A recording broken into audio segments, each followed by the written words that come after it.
पूजा करते हैं। पानी, मूली, रोली, चावल, गुड़, भिंगा हुआ चना, फूल, दक्षिणा चढ़ाते हैं। दिया जलाकर धूप, रोली, कच्चा सूप मिलाकर बर पर लपेटते हैं और बर शायद अमावस की कहानी सुनते हैं। भीगे हुए चने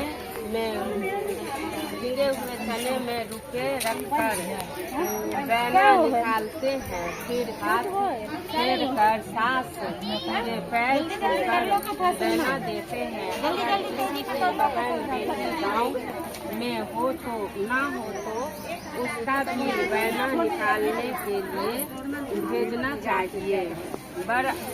बरसात अमावस की कहानी।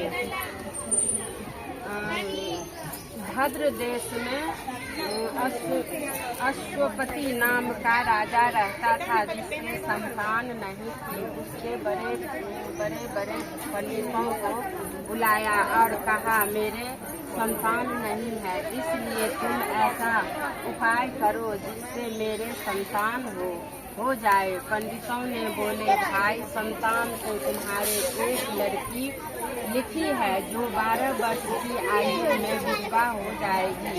राजा ने कहा, क्या मेरा नाम नहीं रहेगा? बाद में खूब यज्ञ हवन आदित करवाए। जब पंडितों ने कहा, उस लड़की से पार्वती की और बरसात अमावस की पूजा कराना, यज्ञ होम कराने से उसकी स्त्री गर्भवती हो गई और एक कन्या हो गई, तो उसका नाम सावित्री रखा। तब पंडितों ने उसकी जन्म पत्री देखकर कहा कि जिस दिन यह कन्या 12 वर्ष की हो जाएगी, उस दिन इसका विधवा का योग है। इसलिए इससे पार्वती जी और बरसात अमावस की पूजा कराना। जब सावित्री बड़ी हुई तो उसका विवाह सत्यवान के साथ कर दिया गया। सावित्री के सास ससुर अंधे थे, जिसकी वह बहुत सेवा करती थी और सत्यवान जंगल से लकड़ी तोड़कर लाया करता था और सावित्री को मालूम था कि वह जिस दिन 12 वर्ष की हो जाएगी, उस दिन मेरे पति की मृत्यु हो जाएगी। जिस दिन वह 12 वर्ष की हुई, उस दिन वह अपने पति से हाथ जोड़कर बोली, आज मैं भी आपके साथ चलूंगी। तब सत्यवान बोला, तू मेरे साथ चलेगी तो मेरे अंधे माँ बाप को कौन सेवा करेगा? अगर वह कहेंगे तो मेरे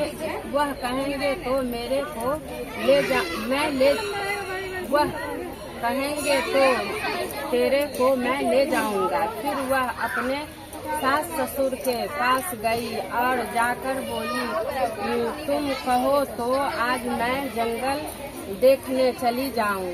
जब वह बोली, बहुत अच्छी बात है, चली जा। जंगल में जाकर सावित्री तो लकड़ी तोड़ने लगी और सत्यवान पेड़ के छाया में सो गया। उस पेड़ में सांप रहा करता था, जिसने उसको डस लिया। वह अपने पति को गोदी में लेकर रोने लगी तो महादेव और पार्वती जी वहाँ से जा रहे थे। उन्होंने उसके पैर पकड़ ली और बोली, मेरे पति को जिंदा कर दो। जब वह बोले कि आज बरसात अमावस है, जिसकी तू पूजा करेगी तो तेरा पति जिंदा हो जाएगा। फिर वह खूब प्रेम से बर की पूजा करने लगी। बर के पत्तों का गहना बनाकर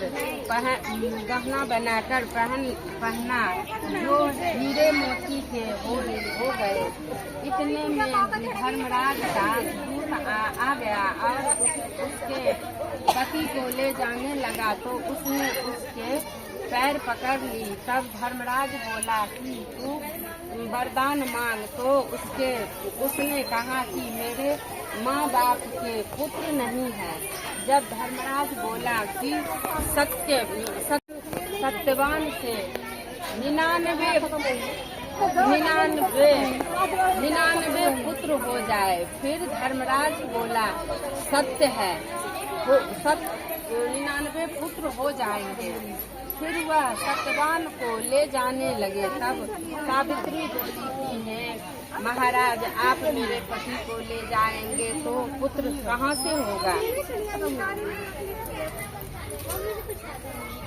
पुत्र कहाँ से होगा? फिर धर्मराज ने कहा, हे सती, तेरा सुहाग तो नहीं था, परंतु बरसाइत अमावस करने से और पार्वती जी की पूजा करने से तेरा पति जीवित हो जाएगा। और सारे में ढिंढोरा पिटा दिया कि कहते सुनते जेठ की अमावस्या आएगी, जब वर की पूजा करना और वर के पत्तों का गहना बनाकर पहनना।